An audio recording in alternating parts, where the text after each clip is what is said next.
islands in the Caribbean are so small, they're not major contributors to greenhouse gas emissions, but they suffer from the impacts of the greenhouse gas emissions.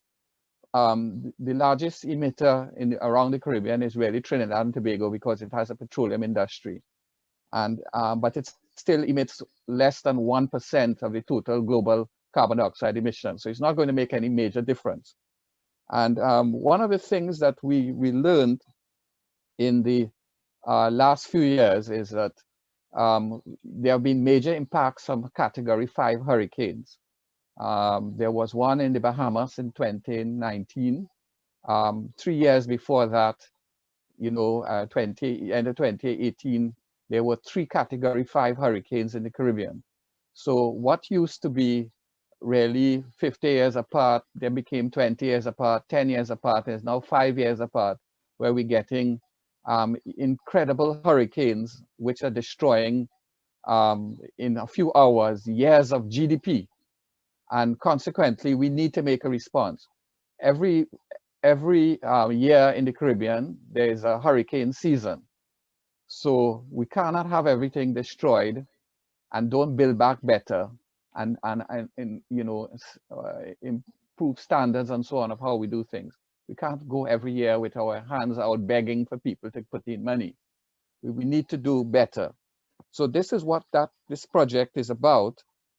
One of the things when you're living on an island is that, or small island developing states, is that essentially all of these cities are in the coastal zone, really and truly. They're in the coastal zone, and therefore suffer from the effects not only of hurricanes but also of sea level rise and so forth. And that's a major thing. So even in Guyana and Suriname and so on, the coastal area is low lying and so forth, and there are major effects on the exposure, since small island developing states have a higher coastline to land area. So virtually around the Caribbean, just about every city is essentially coastal. So one of the things I learned a few years ago was that after I was asked by the Senate of Puerto Rico to come and speak to the Senate because they learned certain things when Puerto Rico was hit by a Category 5 hurricane. And they had no electricity for 3/4 of a year.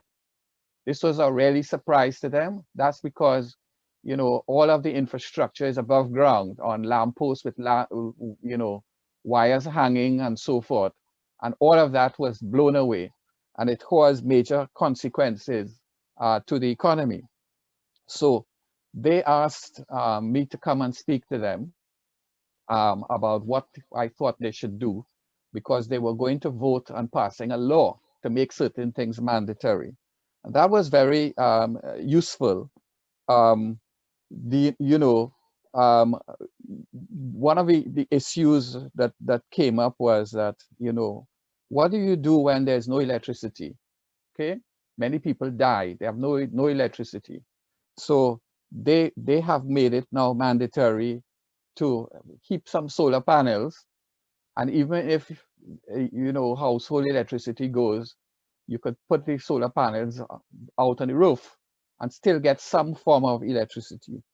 And they said, if you do not have enough money to build your house to the required standards, because tiles and galvanized and roofs blow off when there are, wind speeds of 150 miles an hour, what you will do is that you have to have at least one room in your house in which your family could survive. And it has to be built with concrete walls, with reinforced concrete, and a concrete roof, okay? Even if it is only in the toilet, okay? With a concrete roof. That so your family, so the same way that in countries, for example, that have tornadoes, they go down in the basement and they have some water stored and food stored and so on. So this is one of the things that the Caribbean has to do in going forward. And all of this leads to what this project is about: sound urban planning and management. Okay, of not adhering to standards and policies and stuff like this in an uncoordinated way and so forth. And, you know, talking to people and helping them and so forth and coming up with innovative ideas. So Dr. Asad Mohammed is going to talk more about those in detail later on. But so let me just say those few words, and I'm going to, you know, introduce, this is the context, and I would like to introduce and welcome Mr. Sanjin Soldatic, Chargé d'Affaires of the Delegation of the European Union, Mr. Geraed Ouden, who's in the Technical Assistant Units of the Office of Africa, Caribbean, and the Pacific Secretariat in Brussels, and who is online and who will speak later. Our main speaker, Dr. Asad Mohammed, who will be the principal investigator in this project. Our partners, Ms. Elizabeth Riley, the Executive Director of the Caribbean Disaster and Emergency Management Agency, CDEMA. Angelika Namdar, Director and Senior Lecturer, Faculty of Technology and Anton de Com, University of Suriname, who is our other partner. I will then hand over to the next speaker, Angelika Namdar, to give her remarks. Thanks very much. Over to you, Angelika. Thank you, John. Good morning, everyone. Welcome to the launch of our Hit Reset project, as we call it. Especially a warm welcome on behalf of the University of Suriname. John gave a good introduction with regards to the content, so maybe I can put this cooperation into a historic perspective to inform you how we came here. This is my 7th project in the field of spatial and urban planning within the regional cooperation.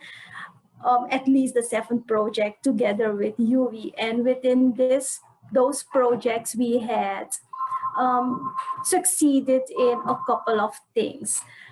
During the last 13 years, we developed different curricula and implemented those into the region, namely the Master of Science program in Urban Planning and Management. We had projects in which we succeeded in capacity building. For example, in our first EduLink project, we gave grants to master students. We had organized trainings for professionals in the region together with partners as UWI, UN Habitat, CDB.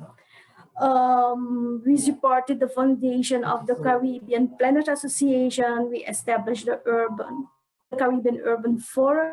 And while we were working together and doing all those things on our way in pushing and contributing to the sustainable development in the Caribbean, we observed gaps and needs, and we are taking our responsibility to do our parts within the sustainable, together with our partners and stakeholders with regards to the sustainable development in the Caribbean. So we know that it is essential to work on innovative technologies to support resilient settlements on the coastal zones in the Caribbean. And even though we realize that the Caribbean countries are not the major contributors to greenhouse gases, we also realize that we are in the forefront of the impact of climate change, and therefore we are vulnerable, especially since 70% of our population are living in the coastal area and informal settlements. In Suriname, we should consider this percentage much higher. Since most of the settlements in the upper areas, let us say the hinterland of Suriname, are living along or near to the rivers, which are highly vulnerable areas as well. And even though I realize that this project will not solve all our problems and challenges we are facing, I think that within the span of the objectives of contribute awareness and the sound urban planning and management and develop to size tools and models for policymakers, academics, and other stakeholders to build on sustainable development of our nations and our region. So that's why I'm happy that we have this project and that we will work together to work on those tools and models necessary. But as we have planned Asad to go into the different points and strategies which we will follow, I will leave it here. And thank you. Thank you very much for sticking to the time. Okay. Yeah. And I just want to welcome Dr. John Kakule, who I see is online from the Brussels office, because it was really through the European Union, Africa, Caribbean and Pacific project that this project is being sponsored. So thank you very much, Dr. Kakule. Thank you so much, and good morning to all. Very good to see you. Okay. Thank you. Right. Yes. So let me just hand over then to the next speaker, who would be Ms. Elizabeth Riley, the Executive Director of the Caribbean Disaster and Emergency Management Agency. Over to you.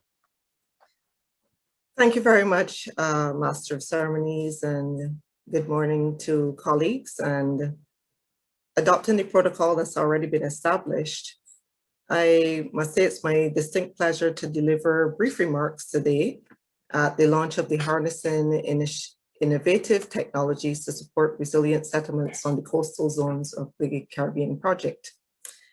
So my colleagues have, I think, set an excellent context with respect to the importance of the coastal zones to the Caribbean countries, and also speaking quite eloquently to the high levels of risk, which we face to multiple hazards in the region. So I want to focus my remarks on just three things. First, on the issue of resilience. And this initiative treats the policy imperative of resilience. Resilience defined as not just how we bounce back, but how we bounce forward in the aftermath of hazard events. In doing so, Hit Reset directly supports two key strategic documents which guide the work within the CDEMA system: the Comprehensive Disaster Management Strategy and Results Framework 2014 to 2024, and the Caribbean Resilience Framework, which was adopted by our heads of government in July 2018, following the devastating impact of Hurricanes Irma and Maria in 2017. And the Resilience Framework itself identifies 5 very much interrelated resilience pillars. And they speak to social protection for the marginal and the most vulnerable, safeguarding infrastructure, enhancing economic opportunities, environmental protection, as well as operational readiness and recovery. So the key message here is that Hit Reset allows us to contribute to the higher level results that have already been agreed to within our region, and for which we have expressed a regional commitment. The second area I wanted to touch on is innovation. And Steve Jobs once said, innovation is the ability to see change as an opportunity, not a threat. Well, colleagues, I think we can definitely agree that the world has changed since December 2019. The impact of COVID-19 has resulted in significant social and economic disruption. And we've also experienced a radical shift in the socioeconomic profile of our region within the last year or so. Rising unemployment and underemployment have forced significant percentages of our populations into the category of the vulnerable and the marginal. It has also changed our professional and cultural practices. In the midst of the change, however, there are other parameters which have remained constant. And unfortunately, one of those is that we in the Caribbean continue to live with the risks posed by the multiplicity of hazards which affect our geographical space. La Soufrière in St. Vincent is the most recent reminder. Equally constant is that the changing climate continues to exacerbate hydrometeorological hazards such as drought, tropical cyclones, and severe weather events, and the implications for climate-sensitive sectors such as tourism health, and agriculture remains a reality. But there's also been positive change. We've had the opportunity to reflect on things and to reconsider what we do, how we do it, and why we do it. COVID-19 has also catalyzed the age of digital transformation. And yes, there is a recognition that with a strong enough stimulus, things can change, and this can lead to amazing innovation. So my second key message is that Hit Reset is coming at a time where we have a wonderful coincidence of occurrences. And so by focusing on innovation at a time when we're forced to be innovative, I think it augurs well in terms of potential success for the initiative. And finally, the area of opportunity. And by focusing on one of the key underlying drivers of risk, which is related to development planning and making good decisions with a view to increasing resilience and reducing risk, Hit Reset offers significant opportunities for moving the needle on this particular aspect of resilience building. So in closing, I want to express thanks to the project partners, the University of the West Indies, the Anton de Kom University of Suriname, OACPS Research and Innovation Program, and of course to the European Union for its financial support. We welcome the opportunity to collaborate on this new initiative. And I think it is important that the beneficiaries now grasp this opportunity to really explore and exploit the possibilities that Hit Reset will offer. Thank you very much. Thank you very much for those very insightful remarks. I'm going to just hand over to now Mr. Sanjin Soldatic, the Chargé d'Affaires of the Delegation of the European Union to Trinidad and Tobago. And we thank the European Union for really being the major sponsors as indicated. So over to you, Mr. Soldatic.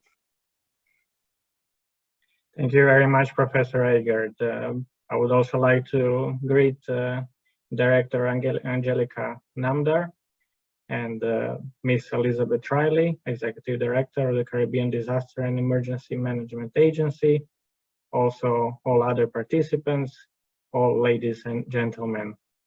It is with great joy and pride that I would like to congratulate your institutions for being implementers of the project which we are officially launching today and which the EU is proudly financing. The overall objective is to improve well-beings and livelihoods of residents by creating climate-smart and resilient coastal settlements through a sustainable innovation system at the regional and national level. Much has already been said on why we need this project. Let me add few more. Today, over 40% of the global population live near the sea. While being located on the coast has many benefits, it also exposes people and assets to associated hazards. Recent events have demonstrated how devastating these hazards can be. According to preliminary estimates, hurricanes Harvey, Irma, and Maria led to damages of more than $265 billion and 247 deaths, predominantly in coastal areas. There is a robust evidence and a compelling case on the need to enhance coastal resilience. Climate change is a risk multiplier for coastal areas. The estimates go that global mean sea level rise could reach 1 meter by the end of the century in a high emissions scenario, while more recent projections suggest that it will go beyond 2 meters by the end of the century. As risks increase, so will the associated economic, human, environmental costs from extreme events and slow onset changes. Even in the absence of climate change impacts, projections show that due to population growth and urbanization, total flood losses could increase to $52 billion per year by 2050, averaged across 136 of the world's largest coastal cities. climate change impacts across people and places, with developing countries, including small island developing states, being particularly vulnerable. The core challenge for creating coastal resilience is that adaptation measures need to accommodate increasing risk heightened by deep uncertainty in areas with heterogeneous stakeholders with different priorities.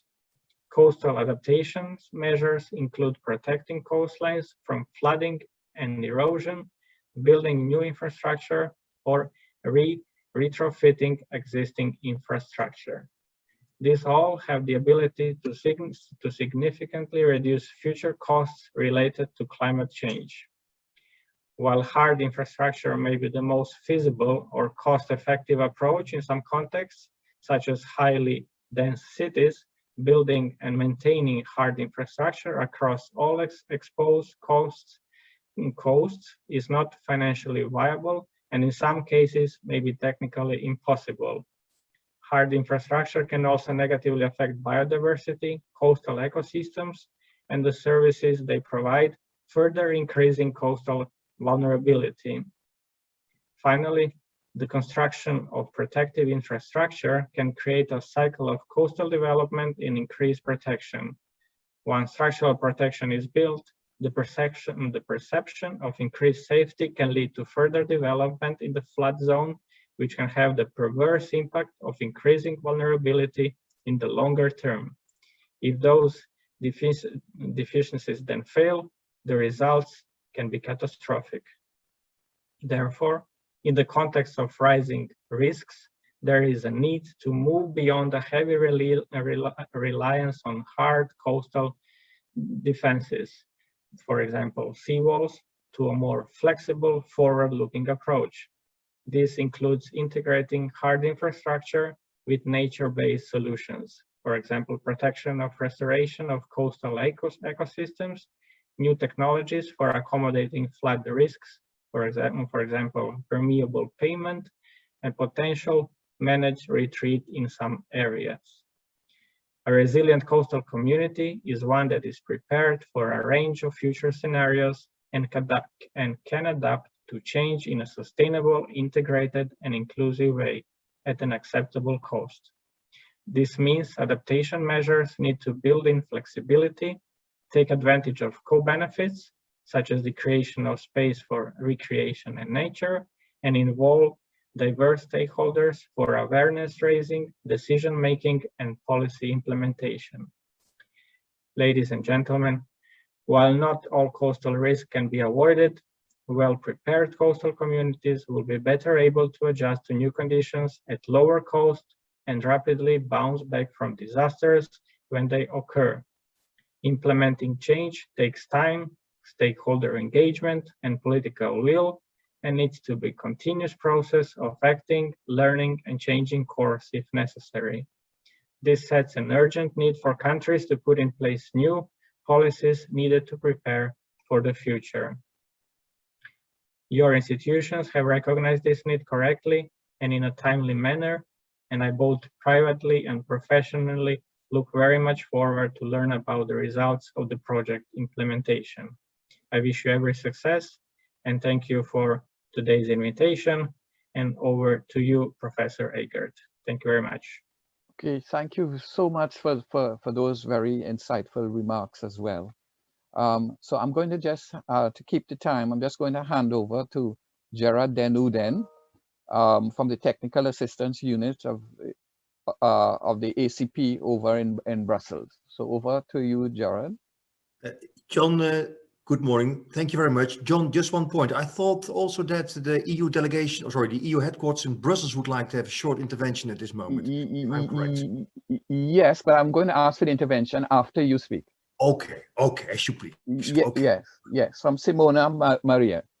Okay, thank you very much. I'm going to share, am I allowed to share my screen, Perry?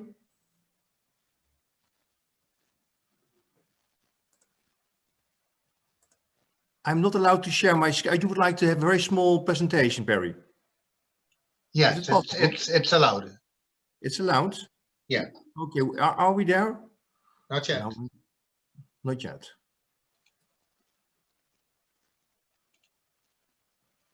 Tell me when I can do something. No, you can go ahead. Oh, But, I can already. Okay, yeah, sorry. but, yeah. I think this is it. I think you can all see it at the moment. Right, you go away because I don't see it here. Yes, here we are. This project has been financed under the ACP Innovation Fund, which in itself is belonging to the OACPS Research Innovation Program. My name is Geraed and Ouden. I'm from the Technical Assistance Unit, who is supporting the Organization of African, Caribbean and Pacific States, the OACPS, in the implementation of this program and in the implementation of the fund, as well as in the management of the project. As you can see, this project has been mainly financed by the European Union. To give you a very brief idea about where your project fits in, I'm going to have a very short introduction in the program itself. The OACPS Research Innovation Program, we call the RNI program, is an enormous interest in boosting up the innovation potential in the ACP countries. They stand for the countries in the African, Caribbean and Pacific regions, and also do it in a very inclusive manner, implying the inclusion of all layers of society, where its specific goal is to make sure that the research and environment is open, accessible, and workable for all members of society. And that also the knowledge from research innovation is being used and that is being transferred to those who need the knowledge. And of course, having said so, you cannot live in a world without having the proper conducive research innovation policies. So also our project or our program is looking into the improvement of those three very important elements. And we're doing this by three main instruments. First of all is the ACP Innovation Fund, where we are for here today. Another one is a so-called policy support facilities, where we exactly address policy issues dealing with research innovation at national level. This is an on-demand system. And also we have a website with an enormous interactive platform for all scientists and policymakers and people from NGOs, CSOs, and you name them, to cooperate, to exchange ideas and experiences. If you look at the fund itself, we have had a call, this was in 2019, and we finished in February this year, just about 2 months ago. 8 projects were selected, and each project got a contribution from between 4 and 4.2 million, also the HIT Reset one. The project started between January and March. In the case of the HIT Reset, you start the 1st of January. You are lasting 4 years, and these projects are or have the obligation to work with so-called third parties. This is jargon. What does it mean? The project is going to work with many sub-projects for which is going to organize calls for proposals. Now, and then the third parties is, apart from a financing between the threshold of 150,000 and 400,000 euro, is also to provide them with a lot of technical support in the form of knowledge, coaching, mentoring, etc. And what's also interesting to know is that our program or the fund is having 4 priorities. Now let's go into those 4 priorities, but before, to give an idea of the type of 8 projects we have selected so far, they are per region. There are, for example, 2 in Western Africa. We are dealing with agriculture and general issues. There are ones in Central Africa, also dealing with the environment and some general research innovation issues. If you look at the area of Eastern Africa, it's about agriculture in the Caribbean, where we are today. Both projects, there are 2 projects, also another one is active based from Haiti, dealing with climate change. And there's another one in Pacific, also dealing with climate change. So all this information in front of you can be found on our website. Now go back to the Innovation Fund and look carefully at the priorities which we are having and which you would also like that the projects are addressing these. First of all, there must be an improved access to whatever knowledge there is, digital or not digital, and the use of technologies which may be of use and which should be of use for further development. Another very important priority is there must be a link with what we teach people and what the labor market is demanding. So there should be a match. Another priority we are looking at is we should be able to look at what we call the ecosystem. The ecosystem is the whole society, is the whole value chain, are all the groups who are involved in research and innovation, from the private sector as well as from the public sector, from industry, academics, grassroots organizations, and other societal organizations. There must be a way that knowledge is being produced, used, and taken up. And the last priority is there is an enormous importance in addressing the inclusiveness party with what we call the indigenous and local knowledge. There's a lot present over there, even from the past, and we should try to find a way to marry those with the system we are living in today, and also matching, if possible, with modern education systems to make use of this very important component. If you see your project, hit reset, it's like a button, you hit reset, wonderful. You are addressing coastal zone areas. And where are you in line, or where are you matching our priorities of the fund? You can see you are looking at 3 of them. You are going to work with digital knowledge.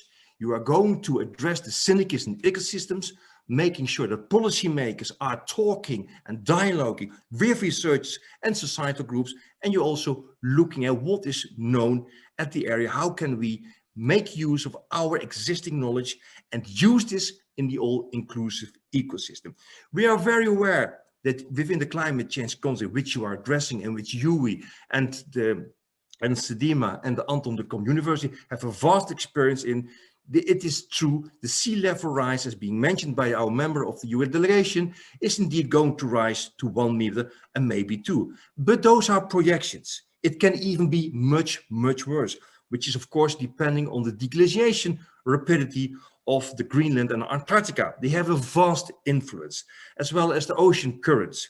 You are in an area in the Caribbean, close to the equator, but also you are affected by the hot maritime climate zones. And this combination of different weather patterns or with the climates is, with climate change, you already have expressed or experiencing a lot of weather pattern changes, vast one, you mentioned a couple of them, but on top of that, there are also other man-made islands within the islands situations which are deteriorating your system. And we look, for example, at natural hillside erosions. We're looking at flooding, man-made induced flooding. There are many elements which you are addressing, but what's also important in our program, we are also having our cross-cutting issues where we also address climate change and environment issues are important for our projects, as well as the inclusion of girls and women. And again, here you see 2 red arrows. It means you are tackling all of those.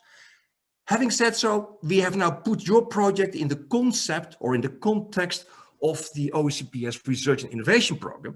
Having said so, we know that, and then of course Asad is going to introduce this, your focus will be on urban planning and of coastal urban planning and coastal urban management. But we would like also to make a comment here. We think that your project should also be seen in line with integrated coastal zone management.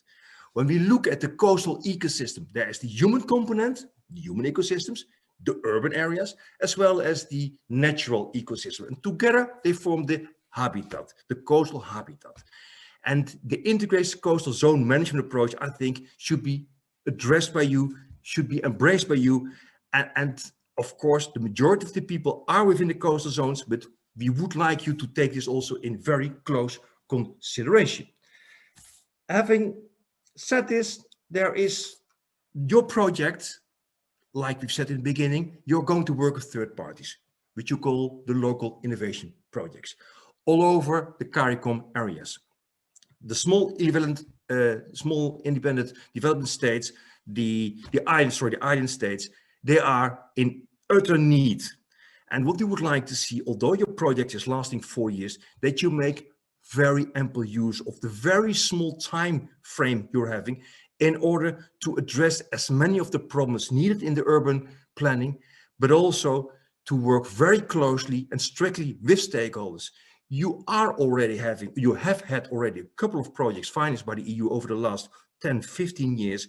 We would like you to take stock of this and move ahead and fast and show impacts and show useful impact and useful technology transfer mechanisms that people can really know or become better prepared for our very sincere future, where sea level is going to rise, and there will be a lot of changes in the natural as well in the man-made environments. And we wish you, of course, very good luck in this. More information about our program can, of course, be seen at this website. Thank you, Professor Agard. Great, thanks very much for those details. And I'm putting everything in a larger context, which is essentially the Sustainable Development Goals. One of them is climate action, which is SDG number 13. But this project fits within another SDG about, urban areas and so on in coastal zone, and that's SDG 11, I believe. So I want to just call on Simona Maria from the European Union to make an intervention. She's from the headquarters. So over to you. Yes, hi, hello everybody. Simona Mari from the European Commission in Brussels, DG International Partnerships. We were called DEFCO and now we are called INTPA, for your information. Yeah. So I'm very happy to assist to the official launch of your project financed by the European Union and implemented directly by the OACPS Secretariat. As Geraed was saying, this project is it's one of the projects that we are now starting under the ACP Innovation Fund. So basically, with this new fund, we would like to strengthen, as you know, innovation ecosystems, along with the implementation of the EU policy goal of open innovation, which means that all stakeholders from the public sector, private sector, academia, research centers, and civil society organizations should all work together. So as you have created this nice consortium, you are now implementing your action through, local call for proposals for selecting innovation projects, and you should replicate this sort of setup, open innovation setup at local level. So include all possible stakeholders, all possible actors from your target groups, so that innovation has more chances to develop, to flourish, etc. It could be new solutions or even adaptation of technologies already existing, but we would like to see all stakeholders together, working together. And I think that you have already planned to do so, but just to highlight this important point. Of course, it is also another point, it is really important for you to work with the policy makers and start already thinking about the sustainability of this action in the future. So exit strategy and sustainability, meaning continuation of this, what we want to do now through your consortium, should in one way be thought already from the beginning. What kind of policymakers or bodies would continue what you are going to launch. Another point I read on your project document, you were saying that in terms of policy, there is a regional framework which dates back to 2008 on STI. As Geraed was saying, this ACP Innovation Fund is the main component of a larger program. And we have another important component, which is called the ACP Policy Support Facility, which means that national governments, as well as regional organizations, may ask for a support to develop their policies, strategies, or even innovation plans in STI. So if you see that there is a need in your region to support, you know, the single countries or even regional organizations in this policy advice, we have also you can call on the possibility to ask for a support under the policy support facility. This is what I wanted to mention, and maybe we can explain this to you better with a presentation and so on. But it's another component, an important component of the same overall program. Okay. Okay, and then of course we would like as much as possible to, I know that 4 years it may be not too long, but to implement, you know, actions really having a meaningful impact for the end beneficiaries and show that we are doing something for them in the end. And so it will be very much important to communicate this, to make the EU visible in all the actions you will implement, and communicate any results, any good thing that can come out of this project. And then I have a final question to you. I don't know whom would like to respond. What is the Earth information system that you are using or going to use in order to help you with forecasting, modeling, and so on? Or have you ever heard about Copernicus? And do you think you would like to access this system? Because we are also working with Copernicus. Okay, so it's all from my side, and I wish you good luck and very good work and success with this important project for the Caribbean. Thank you very much. Thank you very much for those words. And you mentioned all of the right things. We're going to call on you for the policy support. And beyond the policy support, we want to put policy into action, not just say that we have a policy and we're not following the policy. So the action part is very, very important. It's one of the issues that I think the region has dealt with, and worry a lot about the politics. Okay, so I'm just going to leave it at that. I'm not going to dig into it. And also, you mentioned Copernicus. Copernicus, yes. Sorry for my fumble. But there was some training that went on from some technical people on the use of it already as well. So I think there will be a good basis for using that, because they're making information available for free, essentially. Yeah, so which is excellent. And yeah, because in our DG we also deal with this in my unit, actually. So if you want to send me an email with all your questions and needs, I can try and see what we can do for you. For Copernicus. We will call on you. You're warned in advance. Okay. So thanks very much for the details. Let me just move on now to Dr. Asad Mohammed, who is going to dig into some of the details. He is a senior lecturer in the Department of Geomatics, Engineering and Land Management at the University of the West Indies, and he is going to be the principal investigator on this project. So the technical information, he's going to be the lead. So hand over to you, Dr. Mohammed. All right, thank you very much.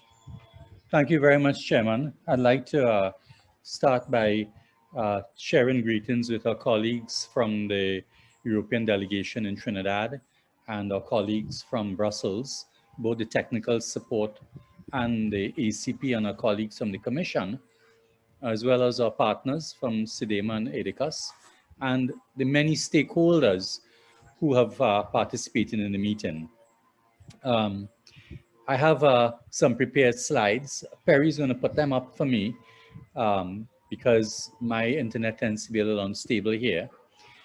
But I'd like to start by saying that many of the issues which we will cover in the slides have been raised by a few people, and I would like to quickly go through some of those while we're on this initial cover slide. And that the first one is that, as noted by Angelika, and that this is part of a collaboration that's been going on for some 15 years, which we are constantly evolving and growing the partnership. And we're very happy that this partnership through a recent Erasmus Plus project has allowed us to get into the Dominican Republic, where we hope to have both activities and projects applying under this project. So that's the first point.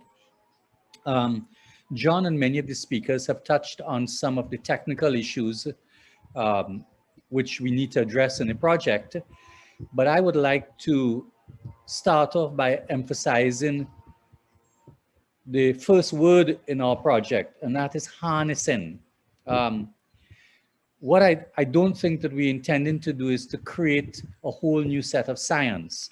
So we started off our project with a concept of harnessing what in many places are shelf technologies, but harnessing them in the context of small island states with the limitations that we have here in both in terms of research, policy development, planning, and implementation. And in a sense, what we really think about as the innovation is how to use existing shelf technologies in many ways that in the particular context of these limitations in the Caribbean. So overcoming the challenges of utilization of these cutting edge technologies that exist and are being utilized in many other parts of the world, but in the context of the Caribbean and dealing with the specific issues in the Caribbean, we see as the core of the innovation. So the harnessing is about not creating and trying to create new science, and innovation is about application in the particular region. Perry, you do the next slide, please. Yeah. So you all have spoken about some of the challenges. I'll quickly go over this. And the critical one is that while we are not major contributors to greenhouse gases, we are at the forefront of the impacts of climate change, and they've been mentioned: sea level rise, storm surges, the incidence of events. And in putting this project together, I was very influenced in trying to see what are the ways in which we address them, working on first with the UWI in trying to address the immediate aftermath of the 2017 hurricane season that John mentioned in Barbuda, the reconstruction of Barbuda. We found that there were many ways in which the information available was not readily available, but could have been addressed by sort of harnessing digital technology and mapping and modeling techniques. And more recently, again, working with colleagues on a UE project with UNDP in the post-Dorian recovery process, again, the issue of how to overcome institutional and data requirements by making use of these technologies again emerged. So this was happening while we were writing and responding to this project. So many of the issues that we would like to address and some of the initial technologies and innovations which we were seeing being utilized in the region form the basis of the structuring of this project. So we've already talked about the quality of the built environment and the settlements and the risks in which they face in the coastal zone. And really, the executive director of CDEMA hit it on the point when she said, resilience is not just about how we respond to the events, but how we build the capacity to limit the impacts of the events around sound urban planning and management in the coastal zone.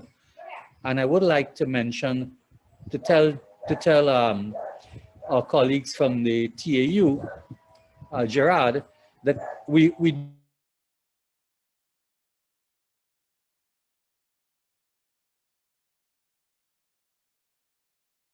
please.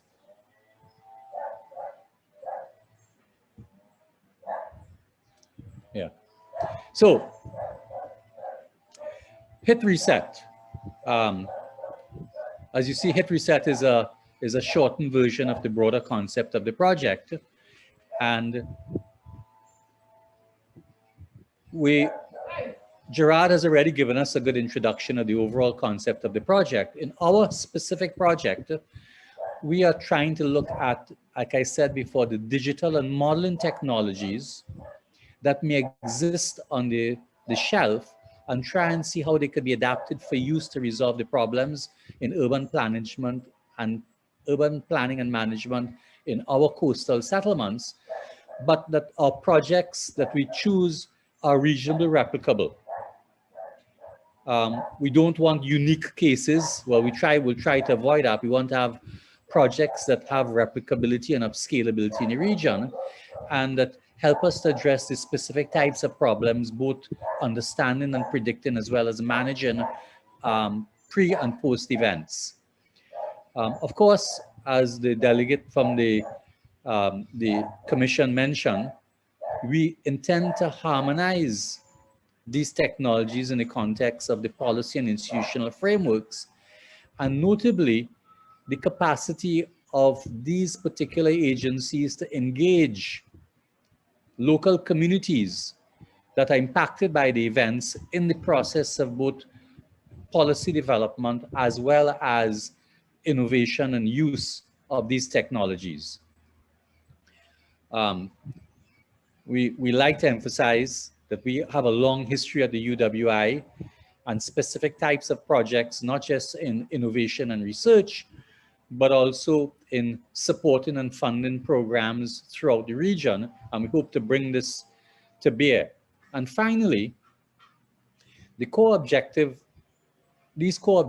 we hope, and we are very hesitant to really commit to this because obviously it's a big undertaking, that the activities in this project help to support innovation mechanisms, both at the national and at the regional level, to see about how innovative methodologies can support ongoing policy objectives by government in the specific areas of this particular project, which is around climate smart and resilient coastal communities.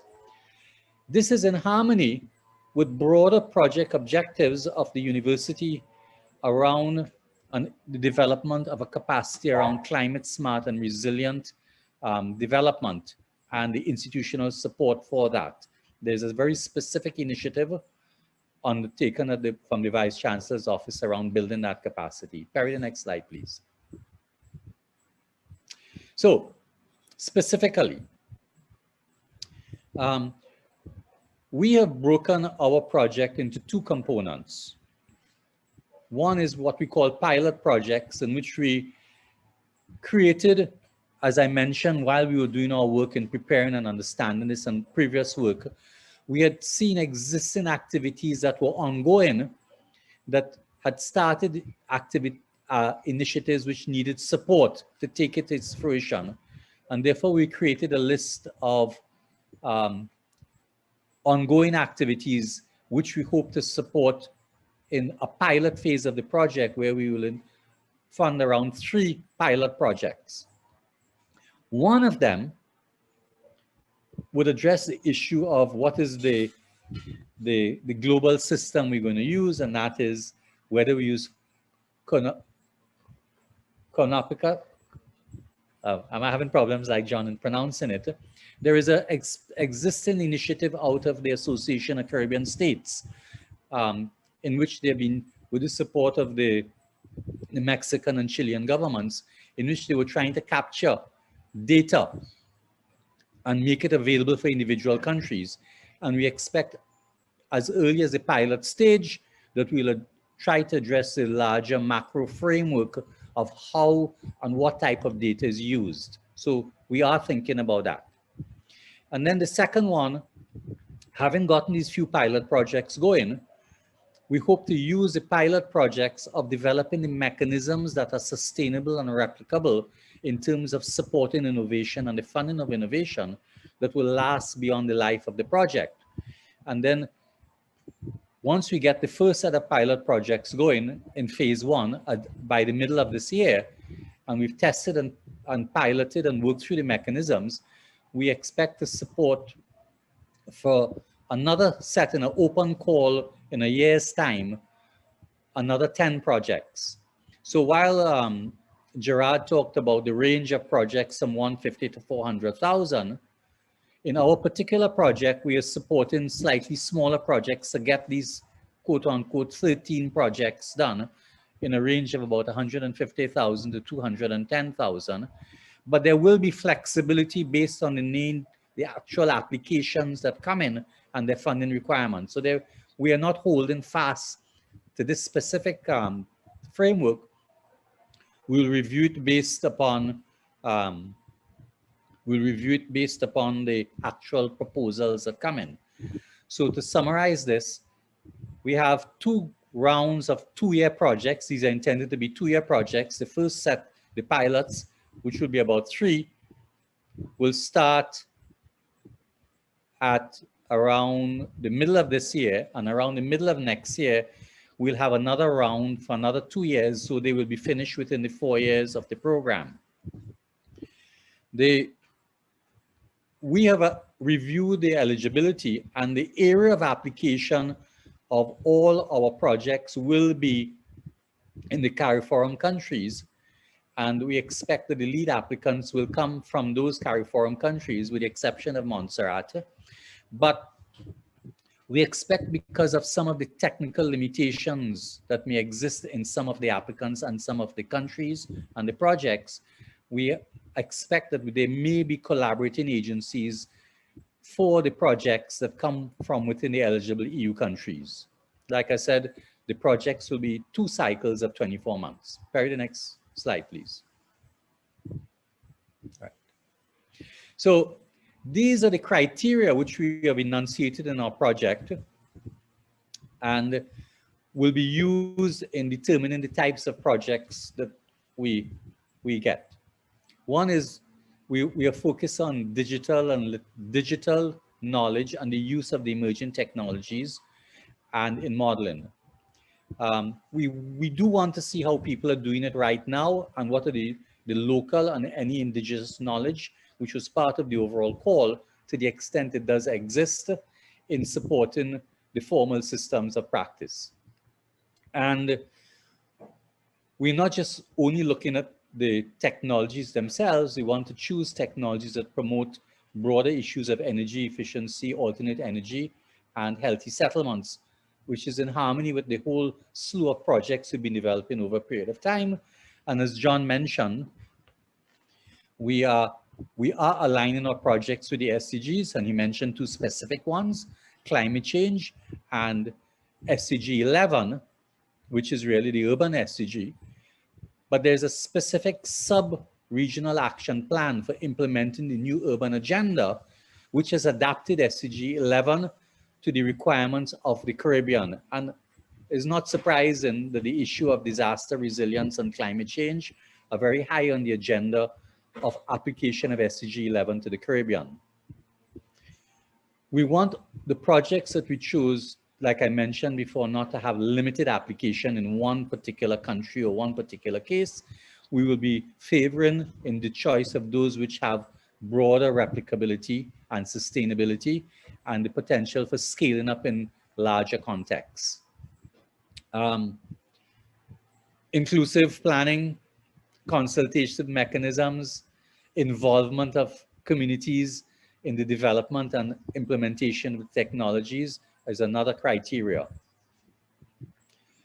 And ultimately, we don't want these to sit on a shelf or be a report. We really would like that the results of it are geared towards use and implementation by agencies and policy development capacity at both the national and regional level, and including communities where possible. So it is something that moves it from the idea of science to the idea of technology and use. Next slide, please, Perry. Well, I don't want to go through this here. This is the the initial evaluation tool that we have for choosing the pilot projects. which we've already developed. We expect that this will be refined over the next few months in the process of evaluating and revising and reorganizing these pilot proposals and getting proper applications from the 6 to 10 to choose the 3 from it. But the methodology, both in terms of the evaluation process, will be refined for use in the larger call. Next slide, please, Perry. Okay, so this is the core information that we presented, and we're hoping that there will be questions that from the stakeholders who we invited here on any specific issues. And we also would expect that if there are any things that have to do with the overall project, that our colleagues from the TAU, Geraed, or John Kukule can also come in and help to respond to any questions that we have. So the floor is now open to questions from among the stakeholders. Okay, we have a few minutes, and I know some people don't want to speak, so they could put it in the chat. And others, if you wish to speak, you can ask that you would like to ask a question. So over to you, everyone. Who's going to be first? I'd just like to mention that we're going to run a quick poll at the end of this to evaluate the launch. But please feel free to, and we'll also ask for people to turn on their cameras to take a photo, but we'll do that at the end of the session. Let me just state that, you know, in the Sustainable Development Goals, number 1 is poverty and number 17 is partnerships. We're looking for partners, you know, to project. We can't do everything alone. So please, partnerships, and ask your questions.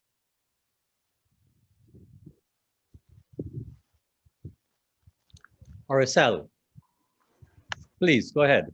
Yes, hello everyone again. In the explanation that Asad was giving to us, I saw at the end the thing of the pilot call of proposals. So this year is going to be the thing is working on a pilot of a proposals, and after in the 22 we are going to submit a final proposal.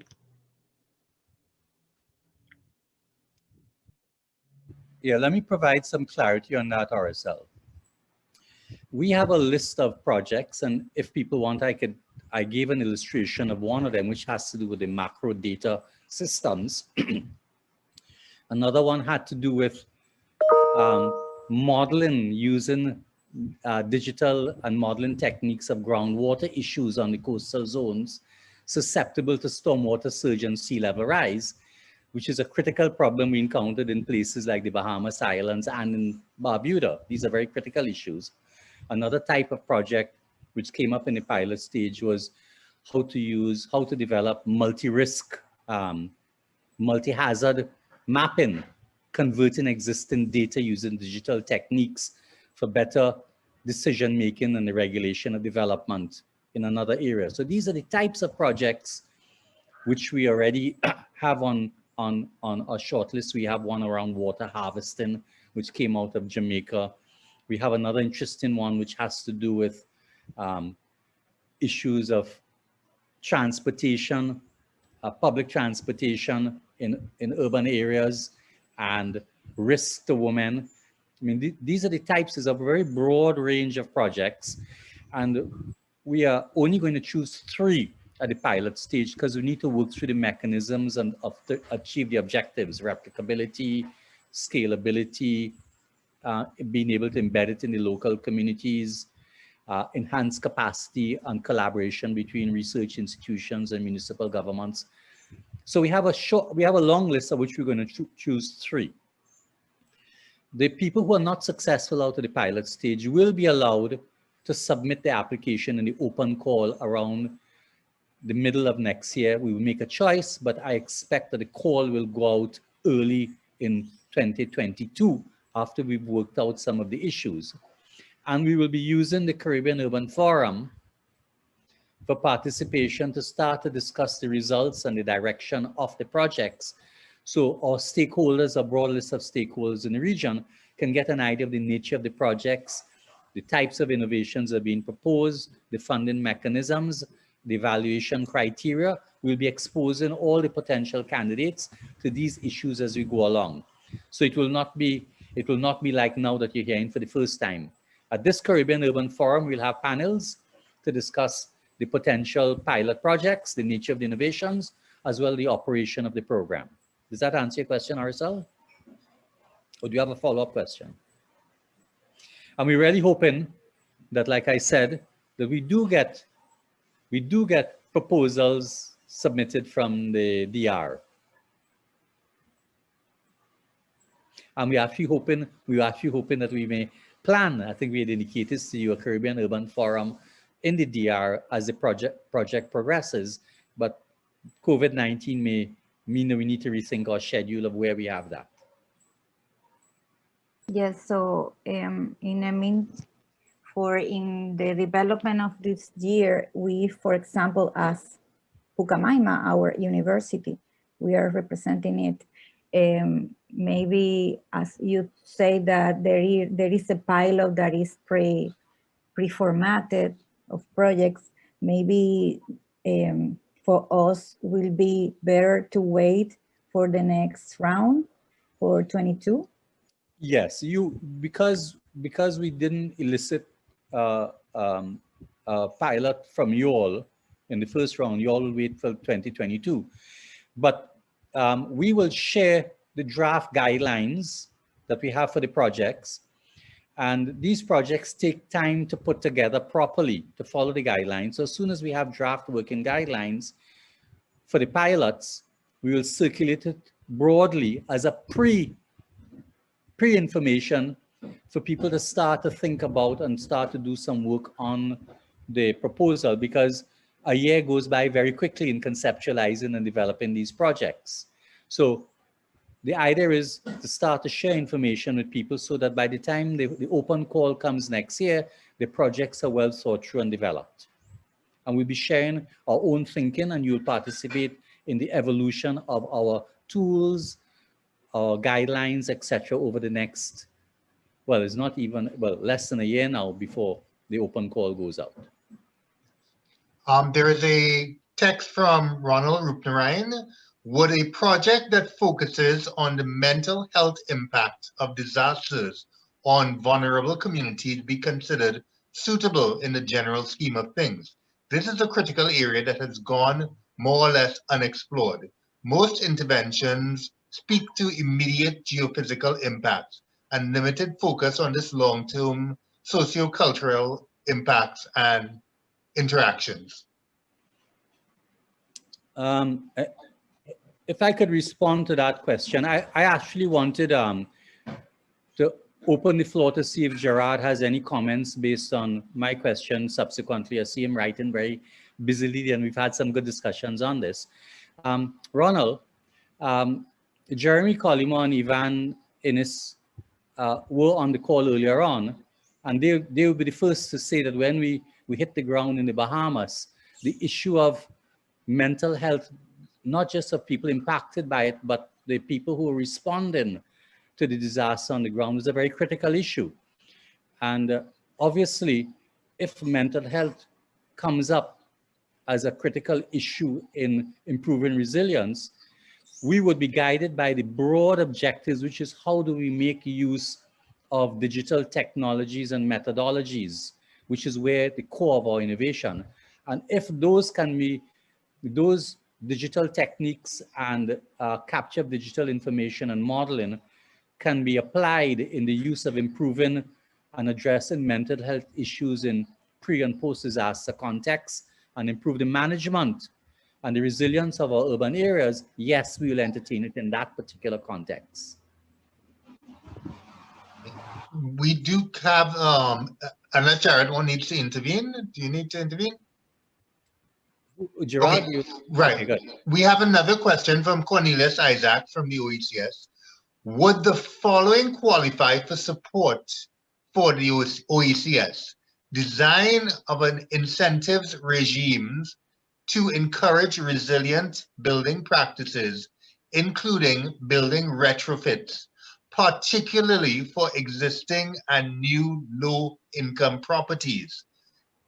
2, design and implementation of a mainstreaming strategy for the financial services sector to support building code and guidance implementation and compliance.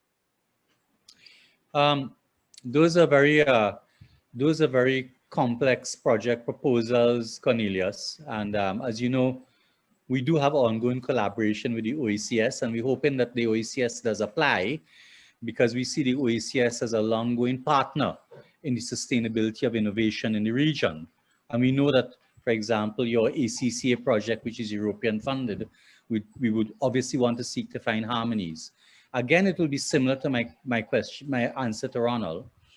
To the extent to which the OACS can make use of digital and mapping techniques and data collection and analysis and modeling techniques that will fast track and make these projects more implementable, then they will fit within the purview of this project. But we'll have to examine to see clearly how those relationships work in terms of harnessing digital techniques for capturing the types of data which will input into policy development, and how the types of modeling analysis will help you to achieve your project objectives. We have to continuously come back to the use of harnessing innovative technologies around data collection, digital data, and analysis and modeling, which is at the core. The area of application, once it supports resilient planning and management of our coastal areas, and there is a harmony in your questions, yes. I guess we'll have to work this through at the project proposal stage to see whether it meets the core criteria for the project. But we do want to be flexible because it is a small region, and coastal resilience has many dimensions, as we mentioned, in terms of health and in obviously low-income housing and retrofitting. How we could support that would obviously be important both for preparedness and post-disaster recovery. Does that answer your question, Cornelius? You can. Yes, Doctor. That's a good start. I look forward to, continuing that dialogue with you all so that, we could find a way to at least make some of it happen. Thanks. I'm just going to repeat this again for our colleagues from the EU and the ACP. The UWI would like to continue to work with organizations like the CDB and the OACS, CDEMA, the other regional organizations, because we see ourselves as working in partnership. As John said, partnership is SDG 17, and we see that ongoing relationships with your organizations, especially we could find synergies between some of your ongoing EU-funded programs. We talked in our recent discussions around policy, and we talked about integrated landscape management. So yes, these are some of the areas that, Geraed, we talked about integrated landscape management, how it related to it with the OACS. So we are already talking about where they will go with the OACS in terms of making specific proposals under this project.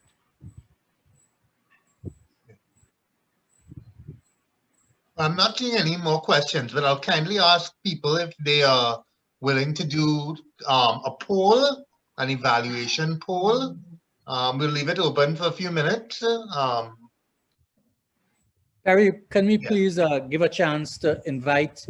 I see there's some new message. Are there any new messages? Can you check and see? No, there are no new messages right now. Anybody can put their hand up if they need any further clarity.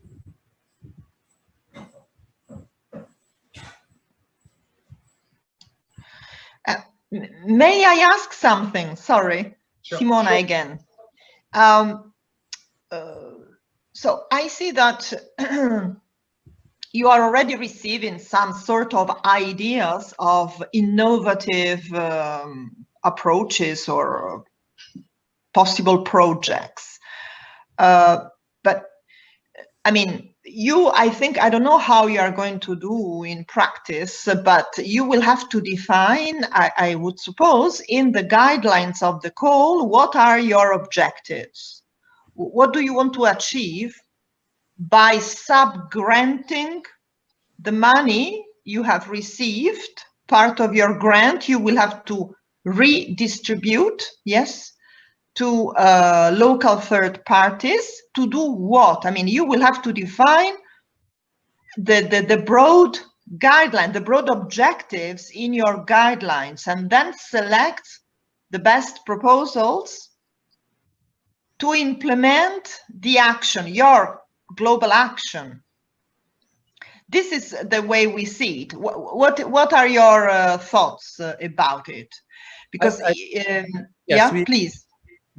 That is what we intend to do. In fact, in the slides I presented, I did two things. One is one of the slides I had discussed what are the project objectives, the overall project objectives, which is in the proposal, and all the applications must meet those overall, fit within those overall project objectives. And then another slide I presented was the evaluation criteria, the more specific criteria to see how we would evaluate the proposals that come in to the extent that they meet those objectives. So yes, we are clear on what the overall project is intended to achieve. For example, we would like to fund projects that don't have limited application but are replicable in other areas.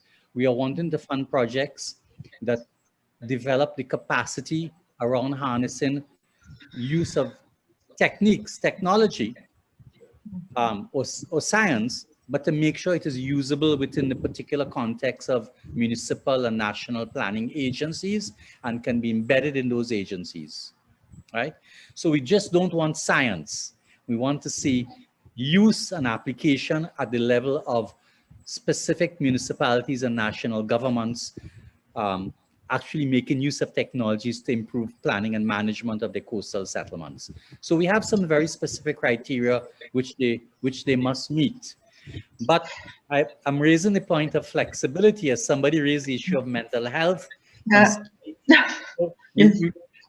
would that fit? If the overall objective is to strengthen coastal settlements with new technologies or adapted technologies to be, you know, stronger in the face of these negative effects from the climate. Well, would you fit also this on the people affect communities affected by hurricanes? Yes. Yeah, I don't know how many cases there are. Maybe you should also have a look at the statistics. How many cases of people, you know, living in distress after hurricanes or other extreme weather events? I could give you an illustration just off the top of my head. Yeah.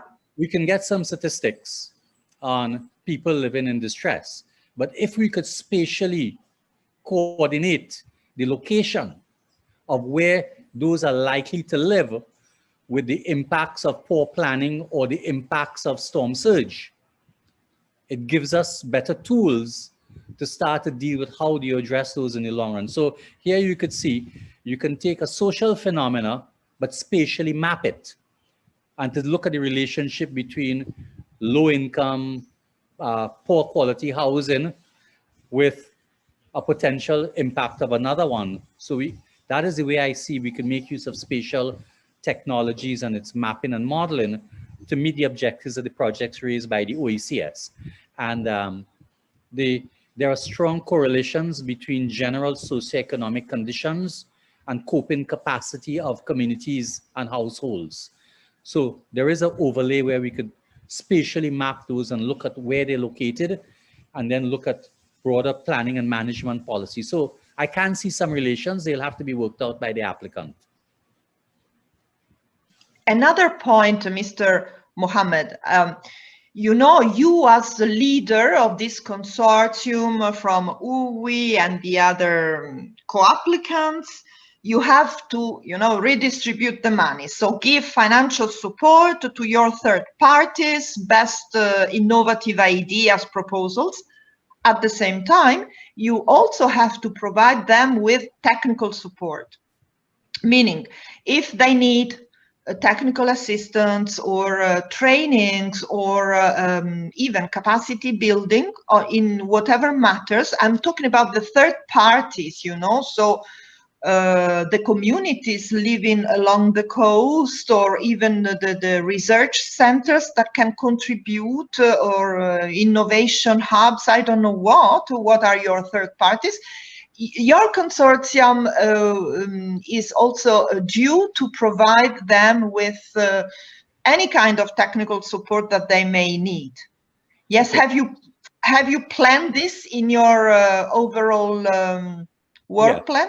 Well, first, let me repeat the comment that John made, in that we do intend to also draw down support from the policy support facility. We do intend to do those. But in the resources allocated to the UWI and its partners, not the resources that will be granted to the beneficiary, the third-party beneficiaries, we have put in resources in there for supporting innovation, for providing technical support to projects on the ground, and for assimilating information that will be useful to our partners and documenting it, and making use of the Caribbean Urban Forum for holding panel discussions and meeting as the project progress. So we very much have resources allocated in the existing resources to ourselves and our partners to providing technical support for the grantees. Very well then. Thanks a lot. Okay. All right. So I would say, Perry, I don't see any more hands or any more questions, and I'm very thankful. I will say I'm very thankful for the support that we've had from the EU and the questions which provide any further clarifications. Again, I'm going to ask, in addition to our colleague from the Commission, if Geraed has any issues he would like to raise finally before we close, and then I will hand over back to John. Thank you, Asad, and also thank you, Perry, and thank you, John, for the presentations you've had during the launch of your project. And among the tens and tens of participants you have invited today, I do hope that they are coming from a variety of your neighboring islands and not only from Trinidad. And I hope they will be very encouraged to participate in your project.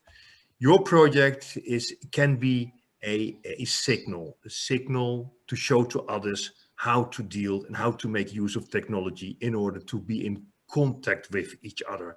We have to communicate. We also know very well the disasters of the tsunami in Southeast Asia, what happened when a system does not work, when an alerting system does not work. You do not wish something like this to happen with a sea level rise. Although it may not sound a lot to the main person in the street, to the general public, it is an incredibly fast speed that the sea level is rising, and that it will, and per definition, it will influence the communities, not only at the coastal areas. I was talking about integrated coastal zone management, by the way, Asad, this was the term I was using. This is indeed important, but also the hinterland will be affected. And not to mention issues like salinity. To come back on the comment of the mental health component, of course, when technology can help to avoid these type of things, and when there is a coherence with your overall project, of course this can be considered, but maybe as part of a project, not a project in itself. So you can think about a wider project in which, for example, mental care or the medical health or the mental care can be treated within. But that's again up to the objectives of your project and how you would like to address them. I think it's important that the 3 pilot projects you are going to award very soon, after, of course, there will be the call, that they will be given high priority in visibility of what they are doing and how they are working and how they are collaborating within the members of what we call the research and innovation ecosystem, the stakeholders from the private and the public sector at the different islands. Because when you give ample visibility to them, then those who can apply in your other call, which you have foreseen for 2022, can already learn and know what is at stake. So I think that this pilot stage will be a stage in where Suriname and CDEMA and UWI and all the other partners you would like to collaborate with should make ample use of. You have to be very dynamic, you have to be very communicative, and because people are curious what's happening. You cannot only do this with your Caribbean forum. This is only part of the communication. You must look at island-wide, SITS-wide, and do something with it. We from Brussels will certainly be looking at you. Not only at the way how things are being done at the way we are going to finance the project, but also intellectually what will come out of it. We are very keen on what's happening, what will be the hurdles, what will be the roadblocks, how you will overcome it, how the individual projects, your pilot projects will deal with, how you will deal with. Because again, people will be watching you. Not today, not that many, but in the future they will. So Asad and John and Perry and Cheryl, please make use of the momentum your project will be alive and show that something can be done to adapt to the climate changes and to counter back the natural hazard things and look at the integrated aspect of the full island in themselves. And we wish you all the luck. When it comes to the project management issues, I think we will have plenty of opportunities to discuss later in a smaller setting among the consortium members to go into the nitty-gritty of the contract you're having with the OACPS RNI program itself. But for so far, all the best, all the luck, and make it a very interesting and replicable project. Thank you. John, can I just make one quick comment before? Yes, one quick comment. I think we're over time. I know. Angelika mentioned that we have worked on, she mentioned 7. I'm sure there's 7, maybe there are projects in which they will lead. This is our 7. Yeah. So since 2008, we have been collaborating and building networks in the region. And therefore, like I said, we are happy in the last Erasmus project, we finally started to work in the Dominican Republic. Most of the people on this call are not from Trinidad. They're actually from a regional network of governments, multilateral agencies, partners, training institutions, and so on, we've been networking over the last 13 years in the sector. So we are building upon a network of collaboration and joint work together. And we are hoping that this project allows us to deepen and that existing regional network, but also acquire new partners and new collaborators as we go forward. So in the short answer to your question, Geraed, no, the majority of people are not from Trinidad in this one. And the UWI really is actually a regional institution with very broad outreach in the area. But we are trying to build our networking and through our projects and through partnership. John, over to you. Right. Okay. It's good to end on that partnership word. Very, very important. So I just want to warn everybody what we learn out of this project. I'm going to communicate to the Intergovernmental Panel on Climate Change. Okay. Because I happen to be involved in another project writing something in which they selected 50 persons from the Intergovernmental Panel on Climate Change and also the Intergovernmental Panel on Biodiversity and Ecosystem Services to come up with some ideas about how you go from policy to transformative change, in fact. And so this project, the ideas that come out of this are some of the things which we would like to reference, you know, to get to the action part, which we keep coming up with over and over as well. So just alerting you you know, that the learning here will be communicated globally. And also in my putting on my other hat, where I was written to by the Secretary General of the UN with regard to the Sustainable Development Report and how to progress those indicators. All of the learning here is also something that could feed into that bigger picture globally, not just the region. So just alerting everybody, very important, you know, no pressure, okay? But this is a very important project in which, you know, novel ideas and approaches going forward will be communicated globally.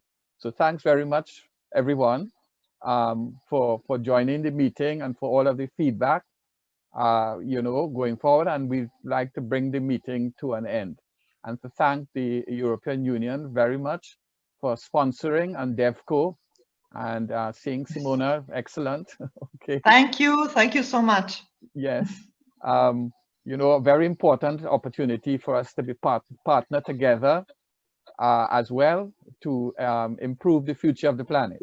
So thanks very much, and take care, everyone, and hope you have a good rest of the day. Thanks so much. Before you leave, I'm kindly asking everyone to just turn on their cameras so we can take a photo. Oh, photo. Okay. Yeah. Everyone just turn on their cameras. Some people are shy. I don't know.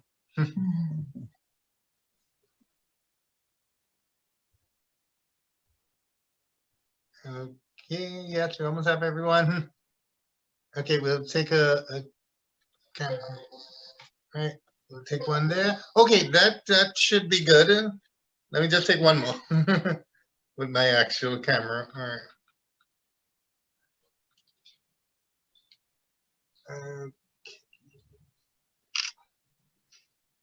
Okay, thank you very much for your attendance, and we look forward to collaborating with you in the future. Goodbye, everyone. Take care and have a good day. Thank you. Bye. Bye. Bye. Bye. Bye. Bye.